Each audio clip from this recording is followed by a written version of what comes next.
Hey, this is Robot here, scooterwest.com. Today we're going to go over doing some of the standard service on one of these Vespa GTS 250s and 300s. Same service schedule between those two bikes. It also carries over to the BV Beverly 250 300, the MP3 250, and there's quite a few other European models that use the Quasar 250 or 300 motor. First of all, there's a lot of misunderstanding about doing the service on these. We get a lot of customers come in, 10,000 miles, I need an oil change. Well, you know, they recommend every 5,000 kilometers or every 3,000 miles is a standard service. And at different service intervals, there's different things that need to be inspected or changed. We have a list for our technicians to go over. If you look in your owner's manual, it also outlines what needs to be serviced at the various miles. And I've kind of rounded, 5,000 kilometers is pretty close to 3,000 miles, so pretty much a service is either a 3,000 mile service, 6,000 mile service, 9,000, 12,000, and so on. And obviously they kind of repeat, a lot of the services. First service is the only exception, due at 1,000 kilometers and around 600, 625 miles. Just consists of an engine oil change, and also the gear oil's changed out, along with, I think it's a 20-point inspection, spark plug cap and a bunch of other various fasteners that we'll check over, and typically about an hour of labor that it takes to do a first service. But all the other services, it's every 3,000 miles. So if you use the original equipment, synthetic oil, it goes 6,000 miles. A lot of customers like changing every 3,000 miles. The drive belt, they recommend replacement every 9,000 miles. But unfortunately, you end up going into the transmission every 3,000 or 6,000 miles, because every 6,000 miles they recommend replacement of the rollers and the actual variator fixed plate, like the guides that are part of this system here. Every 18,000 miles, so pretty much second belt, recommend going through the driven pulley, and there's basically 2 oil seals and 2 O-rings that are needed, and you disassemble that whole assembly, inspect the clutch, the spring that puts the tension on the belt. There's some pins in there that need to be repacked with grease. We'll go over that. These are the 2 specialty tools that are typically needed for servicing the transmission on the Vespa GTS. And we have the part numbers available as separate parts, or we also sell complete kits that include all the parts that are needed to do a standard service, based on the mileage. Every 18,000 miles, you usually pull the center stand off, re-grease it. Those are the 2 O-rings. If you do the gear oil, which is recommended every 12,000 miles, you'll want to change out the drain crush washer. Also due every 12,000 miles is a valve adjustment. You can see our other video that outlines the procedures of checking and adjusting the valves on one of these 250 or 300 motors. The service that Piaggio recommends, regardless of mileage, every 2 years they recommend that you flush the coolant system and also the brake fluid out of the front and rear brakes.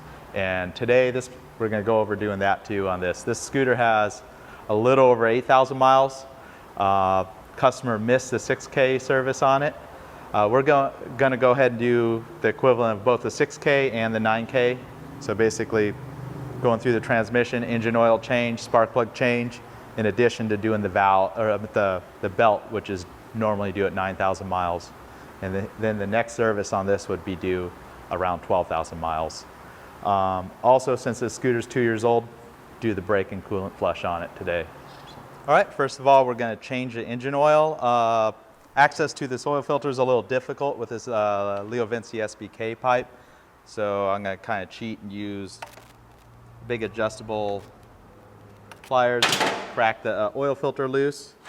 And you can see I have the center stand up and the bike kind of clamped in the front with a lift in the middle. Kind of makes it easier when you don't have the center stand in the way and the bike lifted up. Obviously it's kind of nice when you have a lift to do that. Go ahead and take the oil filter out. You want to drain that and dispose of that properly. this pipe, I can get access to the 24 millimeter fastener for the oil drain and oil strainer here. So go ahead and crack that, go ahead and pull that off. And see that comes off. It's O-ring in there. Sometimes, actually, O-rings stayed with the engine. You want to make sure you get rid of that and replace that part. Throw that away. Then you want to pull the oil strainer out and inspect that for metal debris or parts of gasket or whatever other debris that's in there. This one's actually pretty clean. Oil's a little dark, but you see it's pretty clean in there. Typically, you can clean it with some type of solvent, scrub it with a toothbrush. Also want to check that O-ring. You know, when you push it back in, you'll feel the O-ring actually seat into a cavity that's way far back in the engine. So let the oil drain. We'll go on to other parts of the service. Let this drain all the way out. Over here, you want to check the gear oil. We're not going to actually change the gear oil on this service. They recommend changing the gear oil every 12,000 miles. We use a synthetic 80, 90 weight gear oil. It's also changed at the first service, around 625 miles. Normally you have this on the center stand to check this, so the reading may be a little bit off with the scooter suspended. But go ahead and pull the dipstick out. And typically if the gear oil was filled to the correct level and you see no actual visible leaks, there's no reason for it to actually be low. There's nowhere for the oil to go except for out the seal or into the seal that's behind the clutch here. But we'll go ahead and check it. That's just part of a typical service. You either inspect it or replace the gear oil depending on the mileage. I went ahead and thread the dipstick all the way back in, and it's actually showing really low, but normally it wants to be right at this dot. And these 250 and 300 motors hold around a quarter of a liter of gear oil on these when you drain the gear oil completely out. But it may be reading a little bit low just because we have the scooter lifted up.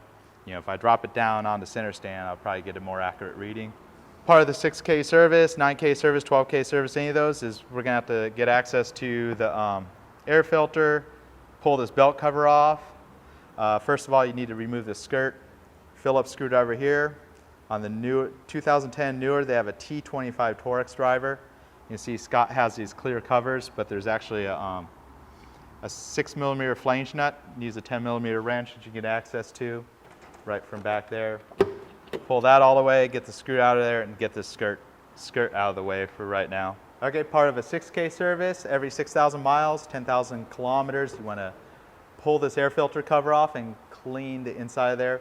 One thing you want to do, you know, typically inspect these bubbles, and as they fill up, you can actually pull them off and drain out the excess oil that builds up in these. Sometimes it's moisture. It's basically a combination of residual oil from the air filter oil and also blow-by contamination and oil from the blow-by of the actual crankcase ventilation system. These ones are pretty clean, but you know, if they're pretty filled, they'll be dripping out. And you see these got this clamp. Kind of squeeze the clamp, make sure it's on there. Obviously, always make sure you got both of them. Oftentimes these will get caught or something and fall off. You may need to replace them if they're missing, otherwise they make kind of a mess.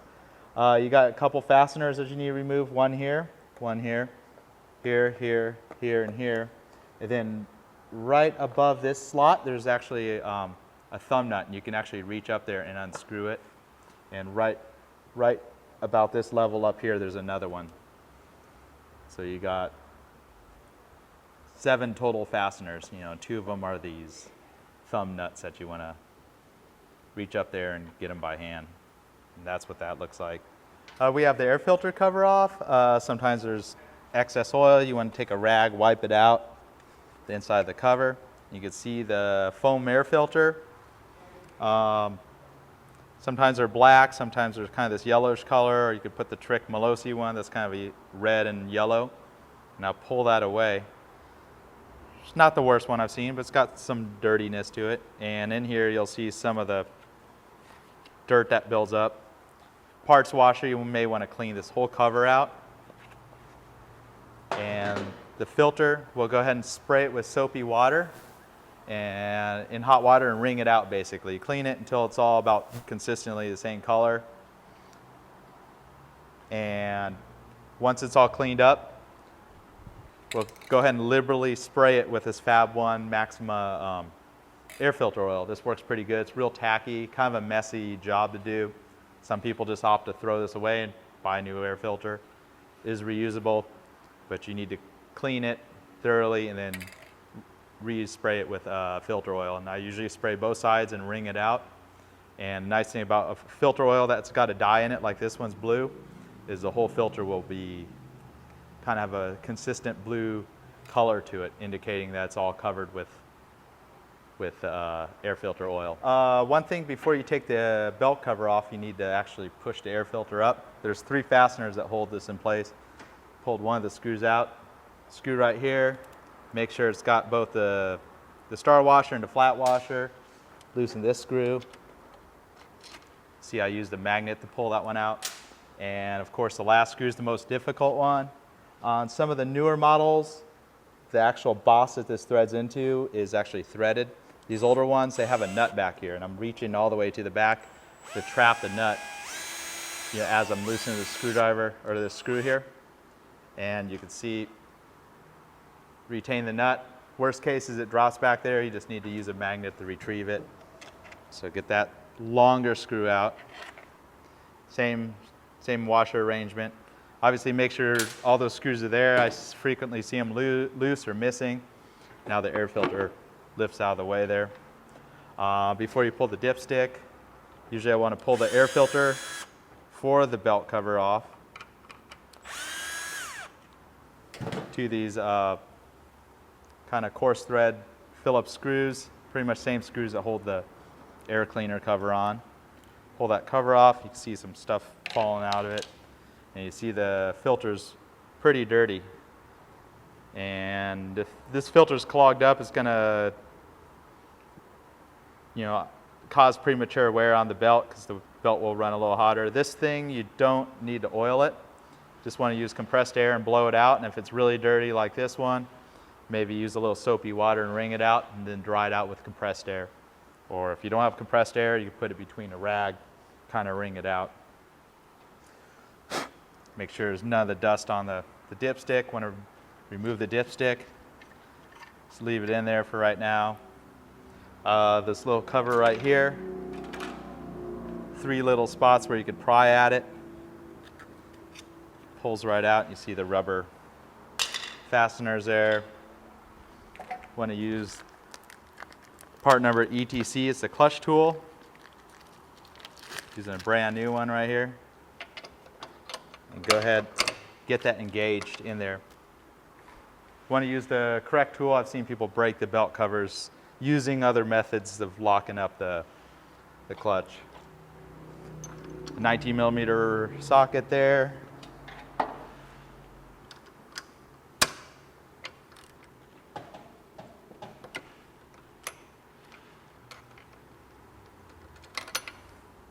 There's your nut. On the GTS and 250 and 300, this nut's actually the same part on the front here. Some of the older bikes, they use a specialized nut on the actual variator. Pulled out this washer here. You have 10 fasteners all the way around. You can see there's this one that retains this coolant hose. It actually popped out of its little clip, so I popped that back into place. We'll pull all those 8mm fasteners, or 6mm fasteners with an 8mm head. It's a little breather hose for the gearbox oil. Is trapped right there, and this is a little hanger for the brake line right there. So get those all off, we'll be able to pull the belt cover right off. All right, got the 10 fasteners out, pulled the dipstick out. When we reassemble this, we're going to dress up the belt cover with some of the nice stainless steel Allen head fasteners, and I'll show how to install those in place of these 8mm headed fasteners that come factory with the scooter. These ones still pretty nice shape. A lot of scooters outside, those are pretty weathered and starting to corrode. So nice to dress it up with aluminum or stainless steel fasteners if you're doing it yourself. Kind of a nice little touch here. Belt cover, sometimes they get a little stuck here. This one actually came right off, but if it's sticking, There's basically a dowel pin down here and another dowel here, and that's oftentimes where they hang up on. And you can see these little tabs right here and here, and you can actually get a little slide hammer tool that will actually hook onto that and give it a little tap. That one actually came off pretty easily. Check the bearing in here, make sure it turns smoothly. Everything looks pretty good. We'll just blow out the dust that's built up in here. Clutch belt comes off. Check the idler pulley, make sure there's no free play or any weird wear on that. Oftentimes in the service center, we use the factory tools, but the Bizzetti, the tool GTS V, the variator tool, it's the Bizzetti tool that we sell, works adequate for this application. You see it's got the two teeth that engage with the, and basically you want to line it up with this hole right here. And I have it pretty close. Go ahead and put the spacer. You need a 5mm Allen wrench to tighten the screw.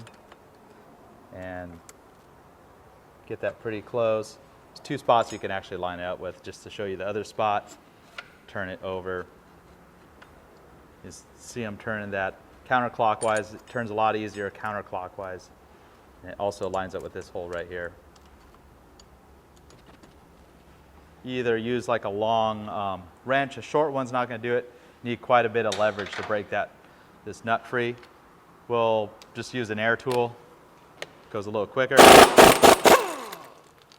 Nut comes out.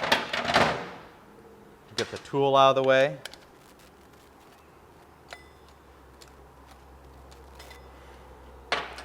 You have this special, it's kind of got a dome to it, and the dome is kind of, the center of the dome is on the outside, and it kind of domes inside. You got to make sure you put this on the same way it went on. You may want to mark it if you can't recognize the dome. You can take a pen, write out or something.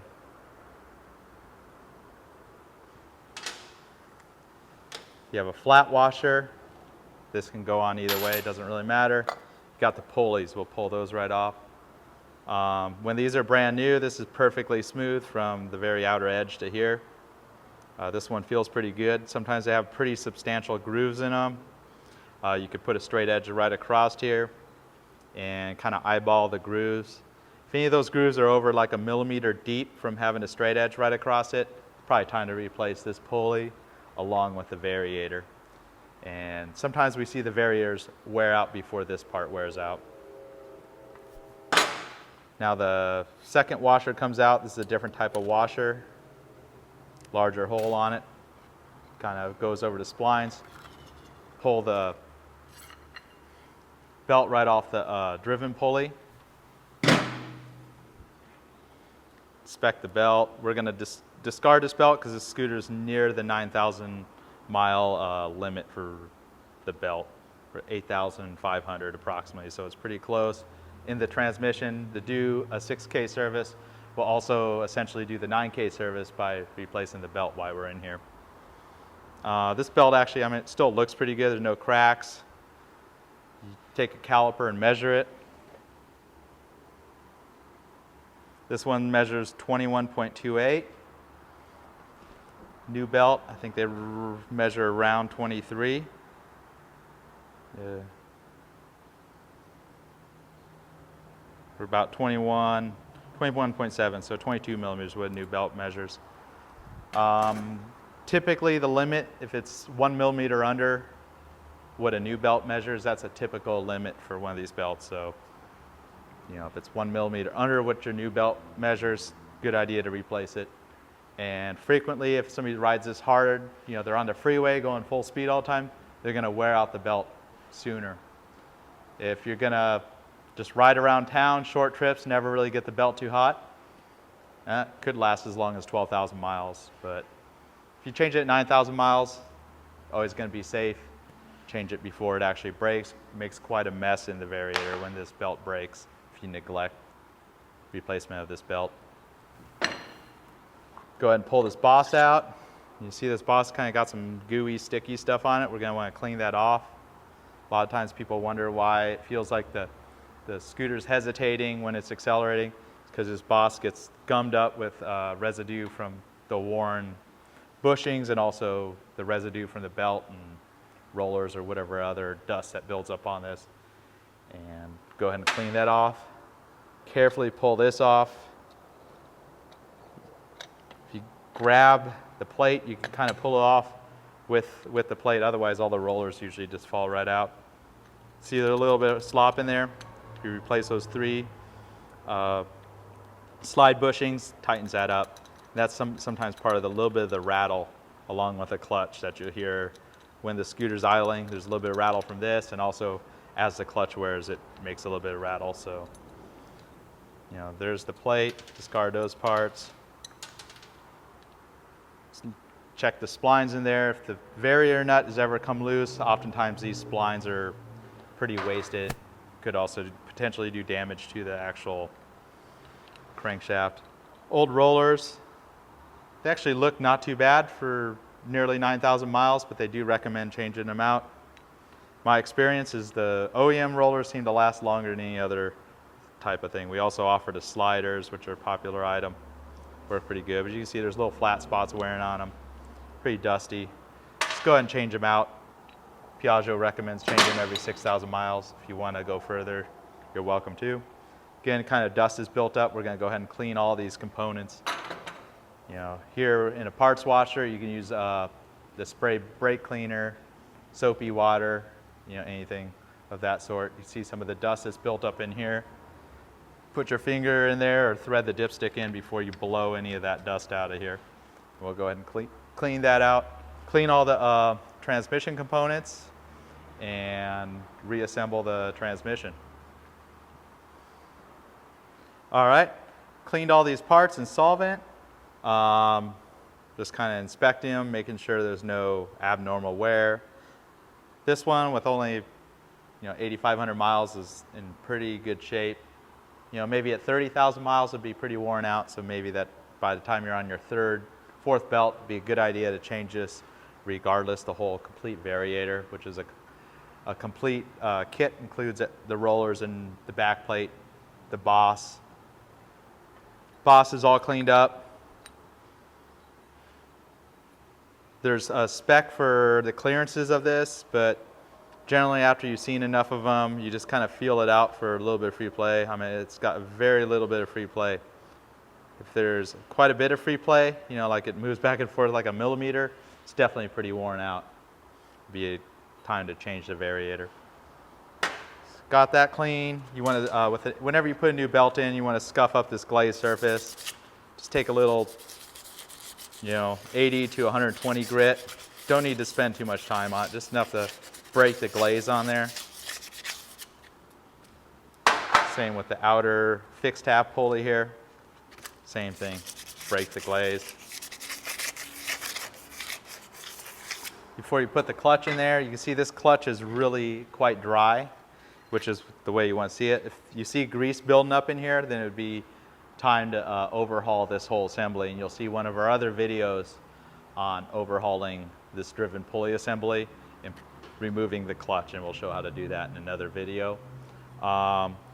Typically, we recommend doing it every 18,000 miles. Basically, every other belt change, you want to overhaul this assembly. Replace the 2 grease seals in there, the 2 O-rings that are in there. The clutches generally last quite a long time. You see they got, I would say, about a little over 3 millimeters of shoe remaining. If it's less than 1 millimeter, it'd be time to replace this whole clutch assembly. Sometimes you hear a lot of noise in the transmission. It's actually this metal plate here that's rattling. This one's very tight right now. It's not worn out. But oftentimes we'll see this plate wear out before this whole entire clutch assembly wears out. And that's usually the cause for a lot of noise at idle from these engines. You replace the whole entire clutch assembly if that plate is loose. Go ahead and just scuff up the shoes. Only need a little bit. Obviously this thing's in really good shape. No grease contamination. No problems, blow it out. Same with the clutch bell, I don't see any bluing like it's been overheated. No problem with how it engages. If it chatters while it engages, it's usually because it's either contaminated with grease or this thing's out of round. And if this is out of round, you replace this complete clutch bell. Or if it's been severely overheated, like somebody's revved the engine with the brake on, this will turn, you know, kind of a bluish, yellowish, orangish color, you know, typical of overheated metal. Clean that out. It's all good to go. Now we're ready to assemble the transmission. Take this, take our new rollers here. The 250 uses different rollers than the 300. 300s have a slightly heavier roller and they're kind of a red, like a dark red color. One thing that's very important is installing these. You can see they have an open side and a kind of a closed side. And open always faces clockwise. So open side. New rollers, you can feel there's very little play side to side. You know, if the older rollers, they'll be kind of worn, they'll have some side to side play along with the flat spots I mentioned. So get all those rollers in. Reinstall the 3 little shoes here. Oops. They only go on one way.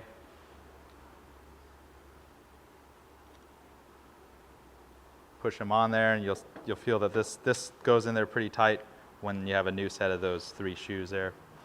Boss is all cleaned up, looks nearly brand new, no scoring on it, so that's all ready to go. Line that up with the splines, slide it right back on there. Got our new belt.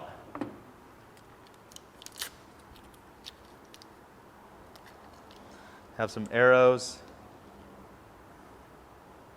And you basically want to put the belt up like this with the arrows pointing towards the front of the bike. So we'll go ahead, pull this up. You kind of get your fingers in there. It's a little bit tight. And kind of twist. You can see I'm kind of twisting it clockwise as I'm opening it up. It doesn't want to go straight up. So get the belt in there. There we go, holding that. Check, make sure there's some grease on those needle bearings. You could take a little smear of the Maxima waterproof heavy-duty grease and just give it a little smear on those needle bearings that are in there. Go ahead and slide this in. See the belt's way up there, makes it really simple. This washer goes in place. Get the pulley in place. Second flat washer has a smaller diameter inside hole. The domed washer that I marked the outside. And last of all, you want to put some blue Loctite. They don't recommend it from the factory, but I've seen these barrier nuts come loose. So added measure, put some blue Loctite on the threads here. And we'll go ahead and put the tool back on and torque this to around 55 to 60 foot-pounds, factory specification. Torque this to 60 foot-pounds. There we go. Hit 60 foot-pounds. Oftentimes, the technicians here, they'll take a paint pen and put a mark that goes across the nut and the thing just to indicate it's been torqued. Go ahead and remove the tool.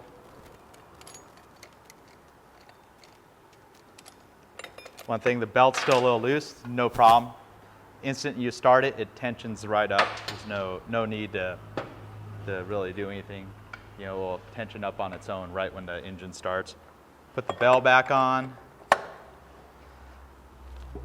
Belt cover, oil fill caps out.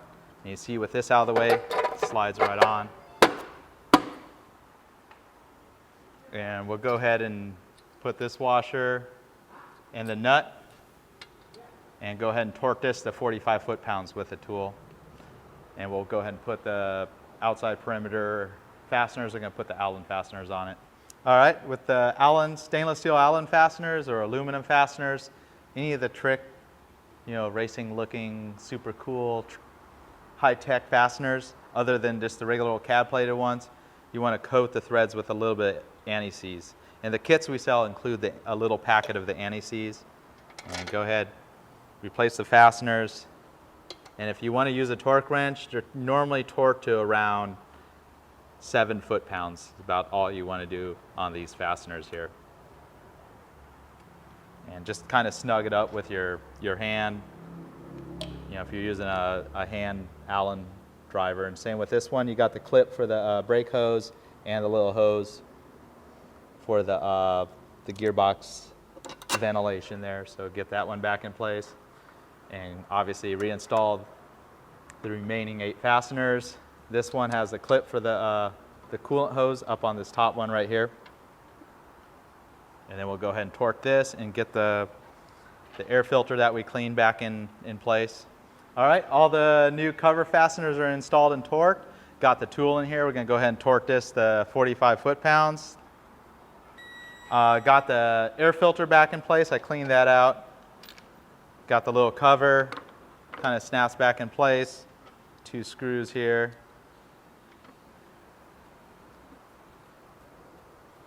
Get the screws back in place. This is ready to torque with the tool in place. There we go. Pull that back out. And you flip the center stand back up. Get the cover, little Vespa cover. Vespa's kind of upright on it. And it just snaps into place.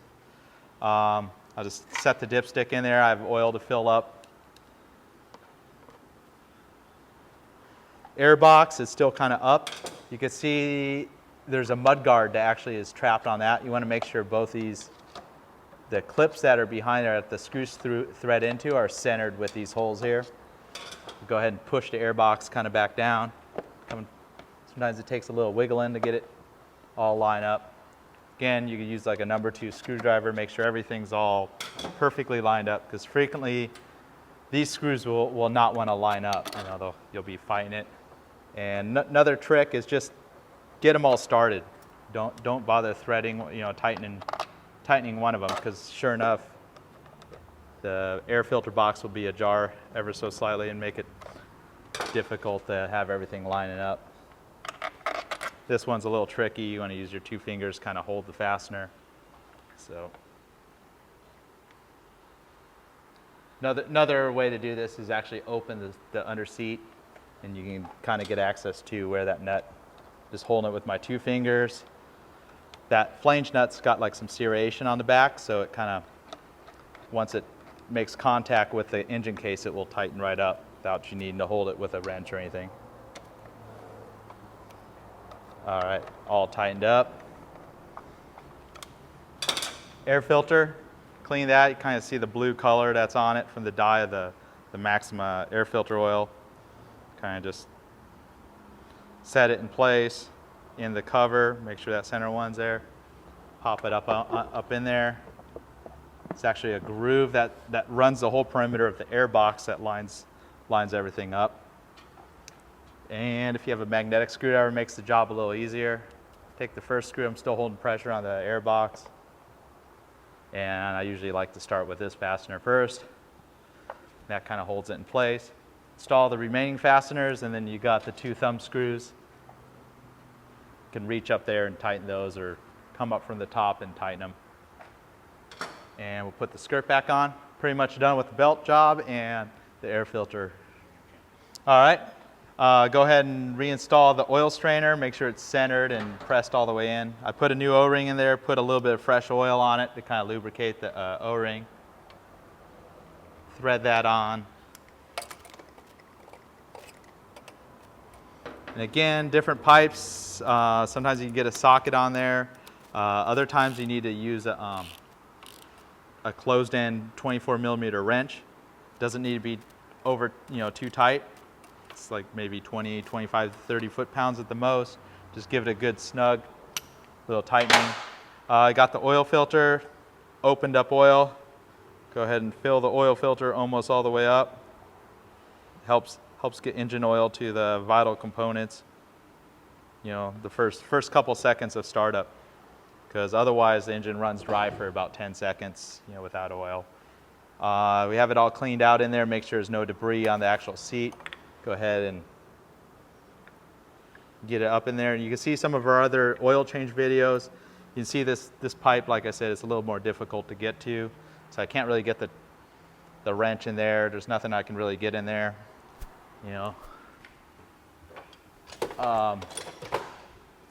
The slotted tool that normally goes straight into it doesn't really work. this is the only option right here, kind of getting a piece of flat stock into the actual slot. And you would definitely want to make sure this is pretty snug. Don't want to have the oil filter come loose on you, so still get a little bit of it by hand. Again, with this pipe, it's a little more difficult. The other pipes is a lot easier to get access to. But, all right, there we go. It's pretty damn snug there. All right, go ahead and fill the engine oil. Go ahead and pour the whole entire quart of your first bottle or liter. Basically a quart's like 9 3/4 of a liter, or you know, just under a liter is what a quart is basically. Go ahead and open the second bottle. You want to pour about 1/4 of your next bottle in there.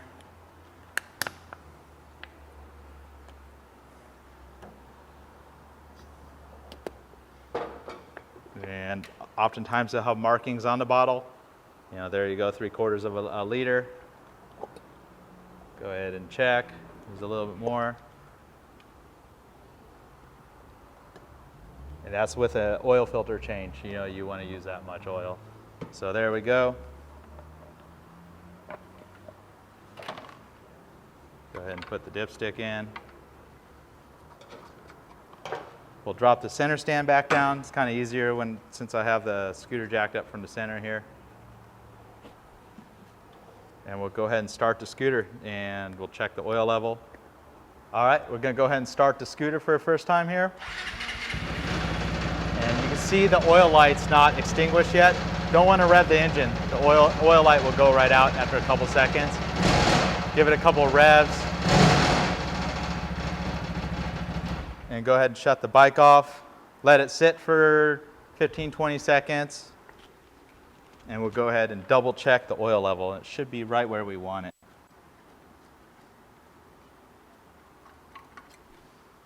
Clean that off. Thread the dipstick all the way in.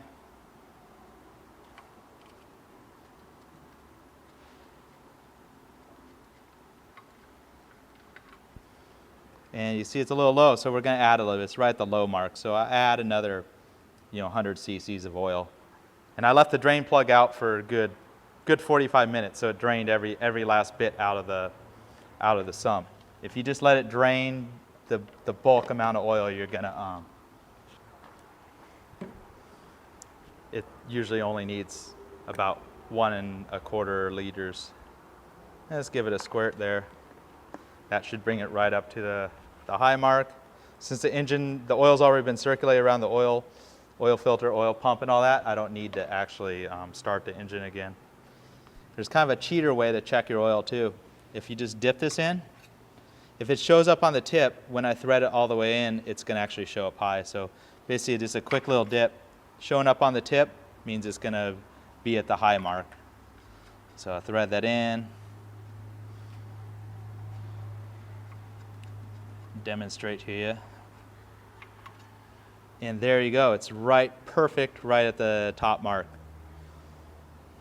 So again, if you just dip it in, it shows up at the low mark, just dip it in. It means it's going to be pretty much perfect at the top full mark if you thread it all the way in as specified by the factory procedures for checking the engine oil. Just a little tip there, makes it a little easier for checking the oil than taking time to thread it in every time. All right, well, now that we did some of the major parts of the 6K service and kind of the 9K service for the most part, there's a lot of other things they recommend checking, as a standard kind of routine service. You want to inspect your spark plug wire. Sometimes the caps get pretty loose on the plug. I'll show you how to check that when we go ahead and change the spark plug. You want to inspect the remaining life of your brake shoes or brake pads on these models. And I'll show you what to look for on that. Definitely don't want to let them wear metal to metal. A couple other things to lubricate the brake lever pivots. You just want to take some sort of spray grease and spray it onto those lever pivots. You want to check the battery terminals. Oftentimes they'll kind of work their way loose and people wonder why it's having a difficult starting or other fuel injection related problems. Sometimes it's as simple as just loose wires at your battery. And also, if you have a battery tester, it'd be a good time to actually test the battery. On the earlier models of GTS, like the 2006, even into early 2007, they have a maintenance type battery. So you want to pull that battery out and check the water level, and you'll see a min and max mark. You want to restore it to the max line with distilled water. Any of the newer models, they have a sealed battery. Check the operation of all your switches and lights. You know, sometimes you overlook a brake light burned out. You never see it because you never look in the back of the scooter. Check your coolant level. You want to do that more frequently. It's recommend checking your coolant level every 1,500 miles. Just pop the cap off. You can check the fluid level, make sure it's between the low and the high. You also want to look around your coolant pump where the two hoses go on to your the right side of the engine. There's a telltale hole, and if it's starting to weep coolant or oil through that hole, then it's time to overhaul the water pump. And we offer the service of rebuilding the water pumps. You could just send the cover, and we can overhaul that pump. We have some of the specialized tools in the press to do that for you. And it's much cheaper than replacing the cover that has the built-in water pump. And we just give the scooter a good overlook. Check fasteners. I see fasteners come loose or they're missing. Look everywhere. Make sure your glove box works good. Sometimes the doors get loose. The actual hinges in here need to be tightened up. Make sure your seat works good. If this is sticking, you may want to try spraying some spray lubricant in there. Make sure it works good. Latch is good. Pops every time there. This little pivot here, a lot of people overlook it. You see a little rust forming in here. Spray a little lubricant on those. When you ride the scooter, make sure there's no free play in the headset bearings. If you feel a little bit of clunk when you hit the front brakes, then you need to actually pull the whole headset apart and tighten the two bearings. And oftentimes, if they've been loose for a while, the bearings have already been damaged. It'd be time to actually replace those bearings. Checking the brake fluid, it's a little difficult. If you got worn brakes, it may read low. If you replace the brake pads, it's going to restore the fluid back to the high level, because when you push the pistons in the brake calipers out, it's going to displace fluid from the brake caliper back into the master cylinder reservoir. You take this little fastener out, a little Allen fastener, and there's a little window to visually verify that there's brake fluid. And you'll either want to see a solid fluid look to it or a bubble in there. If it looks dry in there, then your brake fluid is probably too low. And if you run out of brake fluid, you may lose braking. All right, we'll go ahead and jump into changing out the spark plug. Got a 5/8 socket. It's got a 19 millimeter end. Sometimes you get a ratchet on it, or you can get some sort of wrench on there to actually break the spark plug free. Down here's where the spark plug wire is. And the cap's sometimes pretty difficult to get off. Kind of want to pull it straight off. If you flex it side to side, you may break the spark plug off in the cap. And that one came off pretty smoothly. It didn't hang up too much and wasn't too loose when I pulled it off. It was fairly tight, so this cap's still in good shape. Make sure the little boot, you see the little boot there, make sure that's still in place. That keeps water out of the spark plug wire itself. Go ahead and drop it down. If you ever want to change it, you could actually pull it down kind of underneath the floorboard, and that's where you can unthread the spark plug cap and change it out. Go ahead and get the spark plug socket on there. Usually you can get a wrench on there and crack it free. Another way is to get a ratchet in there.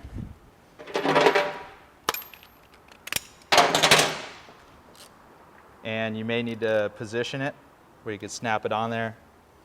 Again, it's pretty tight clearances in there.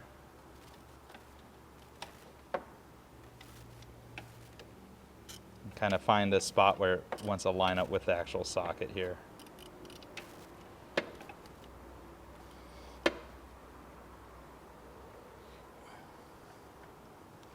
And watch out for your knuckles when you crack it free.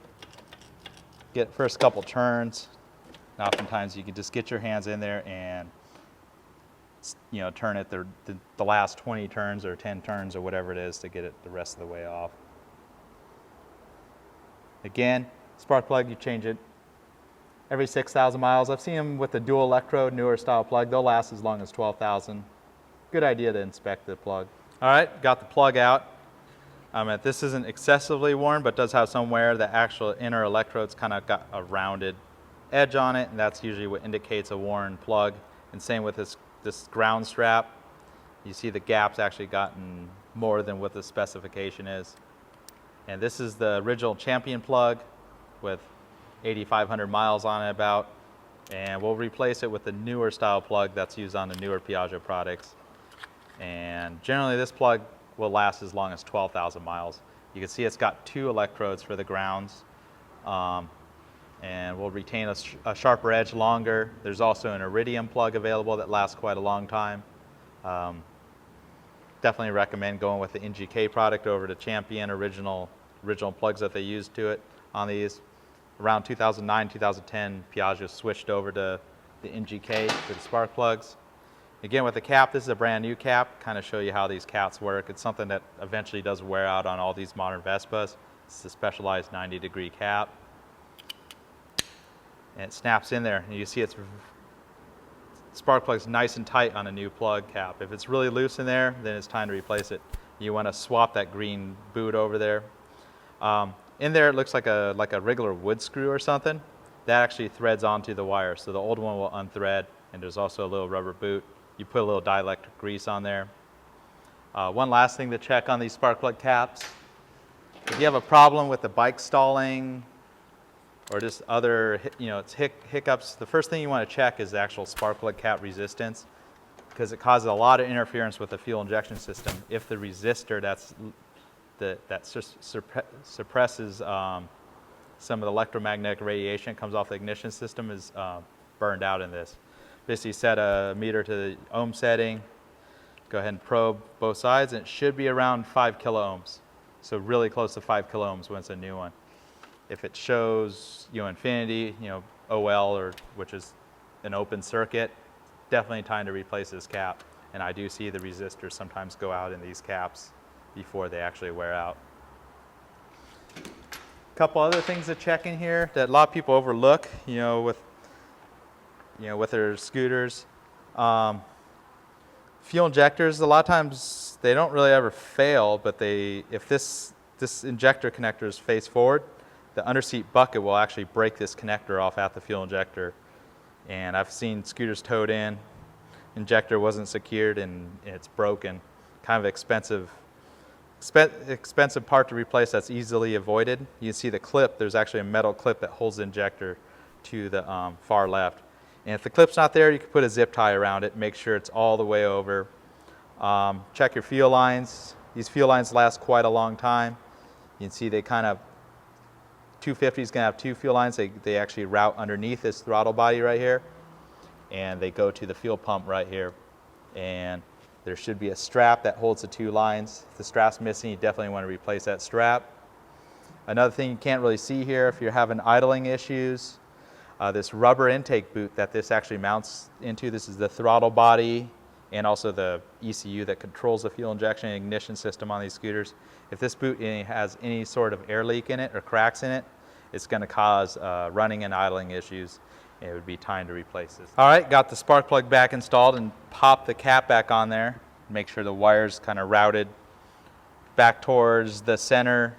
And there's also a clip that retains the wire, much like these clips that retain the main wiring harness. Make sure it's all back in place. With the exhaust bushing, if you have a leaky exhaust bushing, you may want to check this wiring here. Sometimes the hot exhaust gas can melt the sheathing on it, or even melt the brake line. Definitely don't want that to happen. If you have a leaky exhaust bushing, you want to take care of that ASAP. Some of the things you want to lubricate, these little pivot pins, just a small amount of spray lubricant. And down here, there's the actual latch, and it's working pretty good. Just a small amount of spray lube on there. Check this breather hose.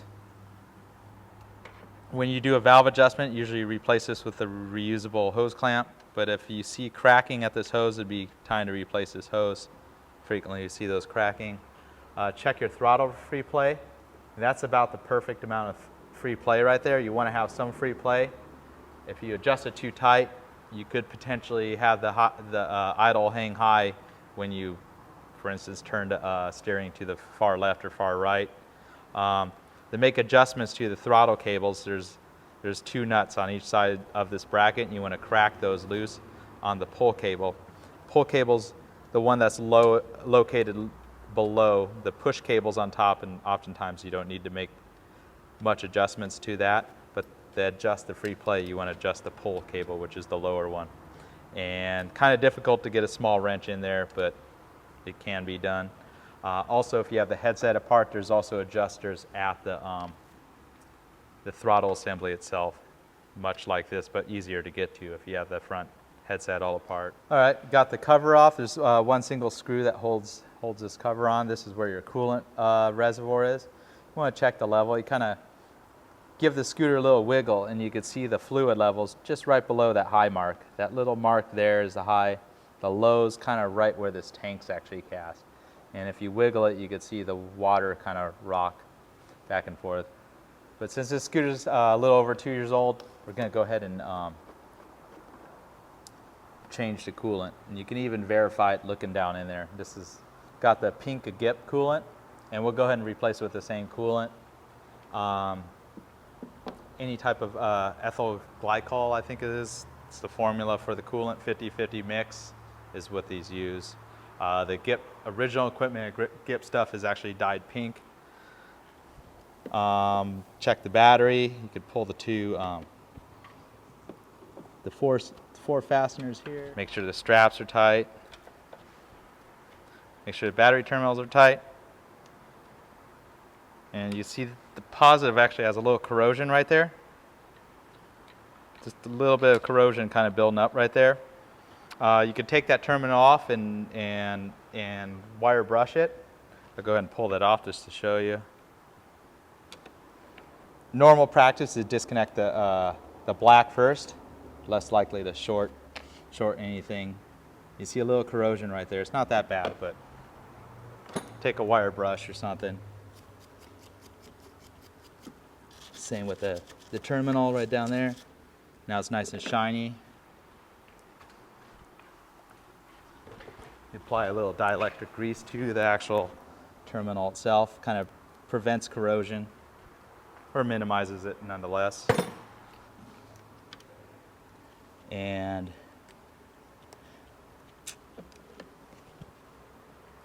go ahead and reconnect that. On the 250 miles with the digital dash, the clock's going to be probably zeroed out, so you're going to have to reset the clock. You can see the proper routing of the wires. This positive wire is a little bit long on these 2009 models, so you kind of want to come with the wire and then come back around. If you have this wire pushed back, there's a chance it could touch the header. You check the battery. I don't have the tester here, but I can show you typically what a meter would show. I put in the DC volts. It shows 12.78 volts, and that's good. If it's about 12.8 volts, that's a fully charged battery. If it's only 12 volts, battery's pretty weak. And they call that the float voltage. It's basically when the scooter's off and what the voltage is indicated on the battery. So this battery's pretty much fully charged. Measuring the voltage doesn't really tell you the life or the state of the battery, but I don't suspect any problems. The scooter cranks over just fine. Button the battery cover back up and lubricate the lever pivots. We've already checked the brake fluid. Kind of just spray a little bit onto the pivots. Kind of makes them nice and smooth, because the pivots are pretty much just metal to metal on these, and they need a small amount of lubricant. You know, take care not to use too much lubricant where it will drip into the plastic.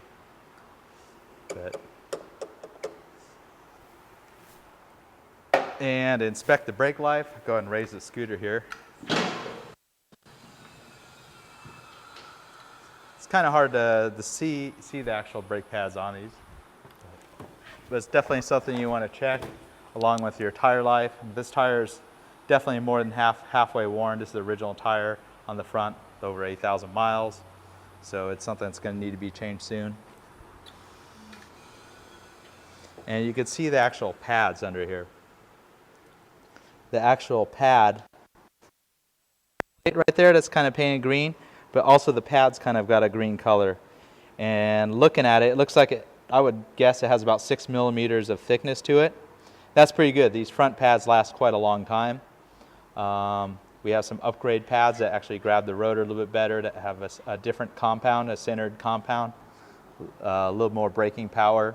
But these pads are plenty good. I would say they have over 75% of their life remaining. We'll go to the rear. You can kind of judge where these two blue plates are right here. And right now the gap between this blue plate and the edge of the caliper, I would guess it's about 4 millimeters. And that means the pads are pretty good. If the plates are pretty close together, if the gap between the two plates is around 6 millimeters, they're pretty much all the way worn. And these ones still have plenty of life. Obviously, if you have the tire out there, you're going to be able to visually inspect them much easier, but you can get a good telltale by just peeking through the window of the back of the brake caliper here. All right, here's our water pump. You got 3 hoses going to it on the 250-300, 2 larger hoses, and then there's a smaller hose back there. There's none of the telltale corrosion coming from the hoses. You kind of sometimes can look right where the seam of the hose, if there's any corrosion, it may be leaking coolant from these hoses. Frequently, if you ever cut these hose clamps off, you want to cut them right at this. This is a one-time use clamp, and replace them with a higher quality clamp or the same one-time use clamps. Down here is a little telltale. It's actually a little hole here. And if the water pump seal is worn out, it will actually dribble a small amount of coolant from that, and oftentimes you'll see the remnants of the coolant on the exhaust pipe or running down this, or sometimes even oil I've seen it leaked. One thing you don't want to do is fill that with silicone. I've seen people do that. They're like, oh, it's leaking coolant. Let's fill that hole. That hole's there to tell you that the water pump's going out or on its way out. You want to take care of that as soon as you can if you have a leak from that hole. All right, now that we've finished up the service on the scooter's brought up to pretty much a 9,000 mile service. Did the 2-year brake flush and the 2-year coolant flush on this. Scooter's good to go till 12,000 miles.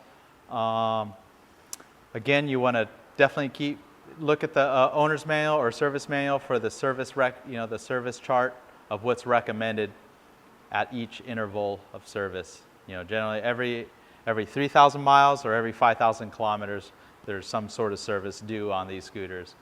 And some of the service action items you do every 18,000 miles. Some of them need to be checked every 3,000 miles. So it just depends on what it is.